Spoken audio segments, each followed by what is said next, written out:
जर तुम्ही सुद्धा माझ्यासारखी ही एक चूक केली तर तुमचं सुद्धा लाखो रुपयांचं नुकसान होऊ शकतं. बाय द वे, आता नुकतीच दिवाळी झाली आणि या दिवाळीमध्ये मी ज्याला विचारेल तो प्रत्येक जण कंगालच होता. अब सवाल ये है की पैसा आखिर कमा कौन रहा है. आणि थोडंसं आमचं नाव श्रीमंतीच्या यादीमध्ये यायला लागलं की लगेच आमच्या जेसीबीचा टायर पंक्चर होतो. मागच्या 1 महिन्यामध्ये 42 वेळा मी पंक्चरवाल्याकडे टायर घेऊन गेलोय. आता तर मला असं वाटायला लागलं एक दिवस मी पंक्चरवाल्याच्या प्रेमात पडायला बसलोय. आईच्या गावात कॉमेडीच्या नादामध्ये जोक थोडासा डार्क झाला वाटतं.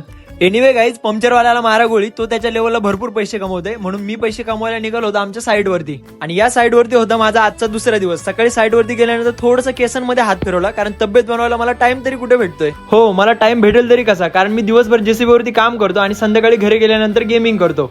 आणि तुम्ही सगळेजणच आहात जे की एका सामान्य जेसीबी ऑपरेटरला या जर्नीमध्ये सक्सेसफुल बनवू शकता. तुम्हाला फक्त करायचं एवढंच आहे की माझ्या युट्यूब चॅनलला तुम्हाला सबस्क्राईब करायचंय, जे की अगदी फ्री मध्ये आहे. आणि आज साईडवरती मला करायचं होतं कॉन्क्रीटसाठी काही मुरुमाच्या रफ लेवल, ज्याच्यामध्ये मी एक्सपर्ट आहे. आणि मी जेव्हा जेसीबी ऑपरेटिंग शिकत होतो तेव्हा माझ्या वडिलांनी मला सांगितलं होतं की 10 कामं एकत्र करण्यापेक्षा एकच काम परफेक्ट करायचं, म्हणजे तुम्ही त्या कलेमध्ये पारंगत आहात असं लोकांसमोर सिद्ध होतं. 90च्या दशकामधील गाणी म्हणजे प्रत्येक ड्रायव्हरचा जीव की प्राण असतो आणि त्याच गाण्यांच्या तालावरती आमचं काम सुद्धा अंतिम टप्प्यामध्ये येऊन पोहोचलं होतं. पण पाऊस एवढा जोरात आला की आमचं काम सगळं एकाच जागी थांबलं.